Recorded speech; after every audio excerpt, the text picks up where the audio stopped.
Olá, bem-vindos à nossa última aula do mini curso Essencial von Mises. Dá saudade, né? Vamos encerrar, mas como tá gratuito no YouTube, vale a pena, vez ou outra, vir e reassistir, até porque é um mini curso que você faz num dia. E é sempre bom estar motivado pela essência do que foi Ludwig von Mises, a sua vida, a sua obra.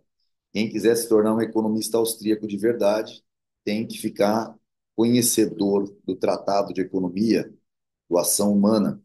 Esta é uma grande obra que o Ilan transformou num super curso de economia austríaca e está disponível para quem quiser se inscrever no site acãohumana.institutoilan.org.br. E se você gostou do Mises e quer se tornar um cavaleiro da liberdade, lembre-se, o caminho de entrada é um dos institutos liberais minarquistas austríacos, todos eles subordinados filosoficamente à Ordem dos Cavaleiros da Liberdade. E espero que você se motive e resolva fazer parte dessa luta pela liberdade.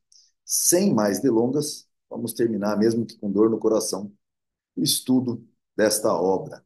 Compartilho com vocês, então, o capítulo 11, o último, a saída. Qual a saída? Um futuro promissor.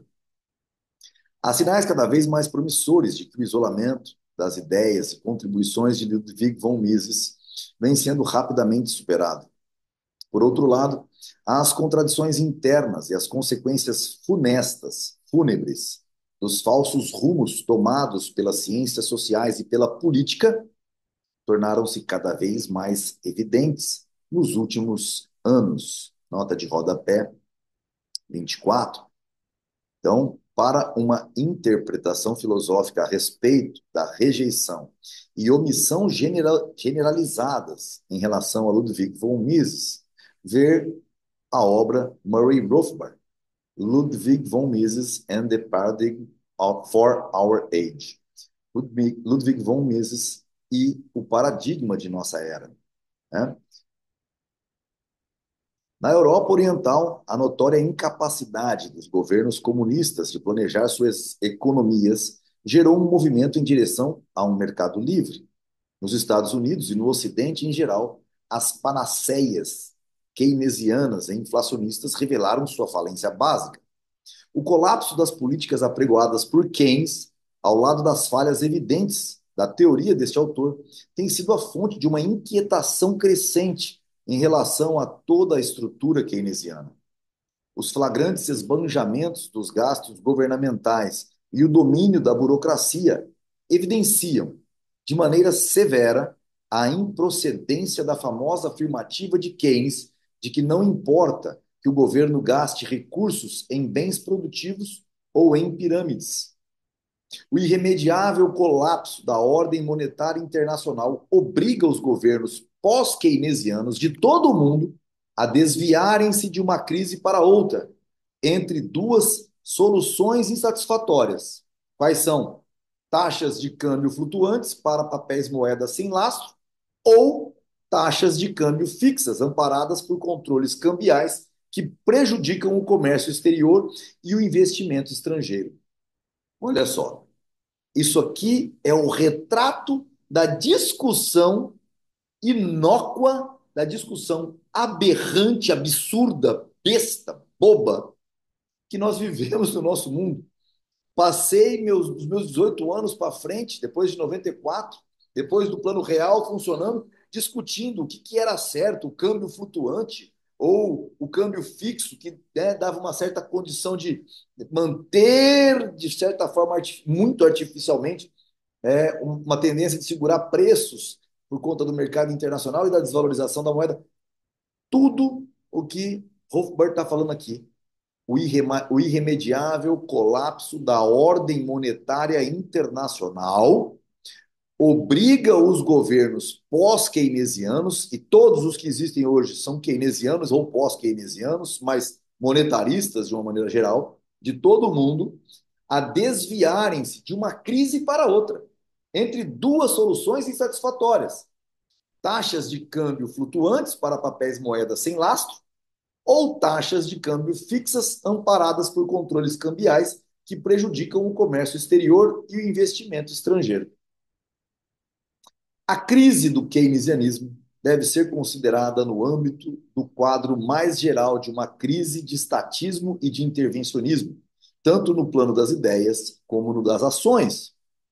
Nos Estados Unidos, o moderno liberalismo estatista mostrou-se incapaz de enfrentar a crise que eles mesmos criaram, qual seja o conflito de blocos militares nacionais, financiamento, contudo, pessoal e de estruturas das escolas públicas, com a inflação permanente e a crescente resistência da população a impostos confiscatórios e prejudiciais. Então, repetindo, nos Estados Unidos, o moderno liberalismo, o Partido Democrata, liberais, entre aspas, estatista, não existe liberal e estatista, mostrou-se incapaz de enfrentar a crise que ele mesmo criara. Quais crises? O conflito de blocos militares nacionais, financiamento, conteúdo pessoal e estrutura das escolas públicas, com a inflação permanente, aumento da base monetária, lembra? Inflação, aumento da base monetária e a crescente resistência da população a impostos confiscatórios e prejudiciais. O moderno Estado provedor militarista vem sendo cada vez mais contestado justamente em seu caráter tanto provedor quanto militarista. Na esfera da teoria, há uma crescente rebelião contra a ideia de que uma elite de tecnocratas científicos nos deva manipular como matérias-primas de sua engenharia social.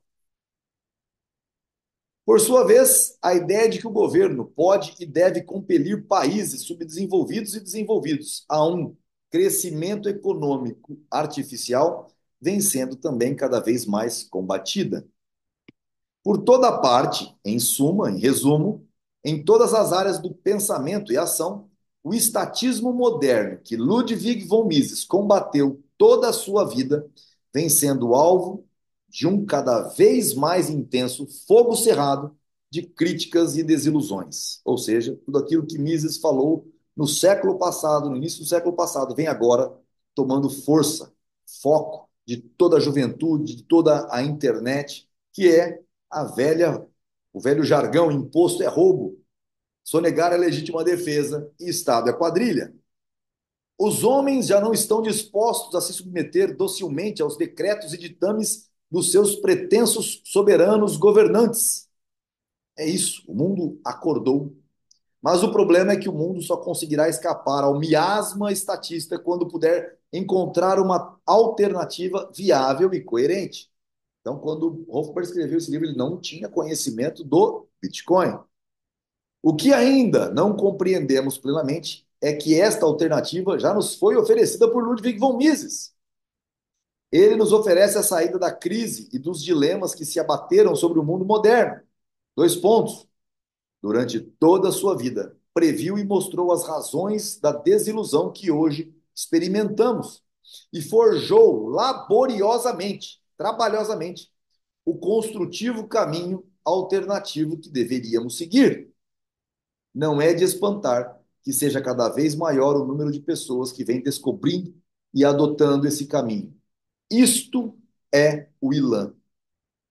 No prefácio, de 1962, a tradução inglesa de seu Liberalismus, Mises escreveu: quando, há 35 anos atrás, procurei elaborar uma síntese das ideias e princípios da filosofia social, a que outrora chamavam liberalismo, não alimentava vã esperança de que minha exposição evitaria a iminente catástrofe a que as políticas adotadas pelas nações europeias manifestamente conduziam.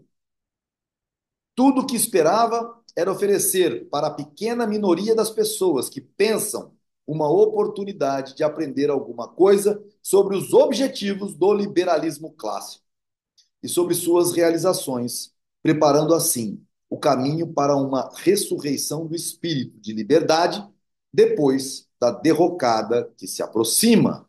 Nota de rodapé, Ludwig von Mises, The Free and Prosperous Commonwealth, a liberdade próspera, a riqueza comum.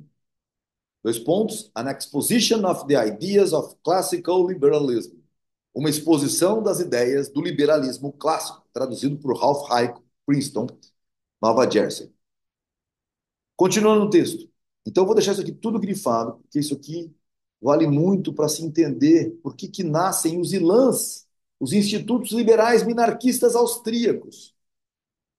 Em seu tributo a Mises, Jacques Rueff declarou: Ludwig von Mises foi a salvaguarda dos fundamentos de uma ciência econômica racional.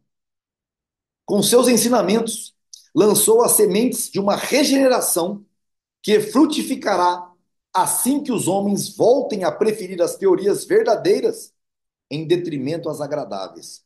A preferir as teorias verdadeiras às agradáveis. Quando esse dia chegar, todos os economistas reconhecerão que Ludwig von Mises merece sua admiração e gratidão. Faço das palavras de Rueff as minhas palavras sem tirar nem pôr uma vírgula. Então tá lá a nota de rodapé 26, Jacques Rueff, The Intransigence of Ludwig von Mises. On Freedom and Free Enterprise, nas empresas livres e pela liberdade. Ou, melhor traduzindo, na liberdade e no livre empreendimento, empreendedorismo. Perdão. Mas eu quero deixar uma coisa clara aqui sobre isso, sobre essa nota de rodapé. A intransigência de Ludwig von Mises. Para aquelas pessoas que sempre falam assim, o Rodrigo deveria ser menos intransigente com as teses austríacas. Quero que pensem no seguinte: aquilo que fez com que Ludwig von Mises fosse o que ele é e fosse adorado, gostado, adorado é uma palavra que eu não gosto, porque adorado somente Deus, mas que fosse é, gostado com muita ênfase, seguido, que recebesse o título de o maior cavaleiro da liberdade de todos os tempos. É justamente essa característica. Intransigência.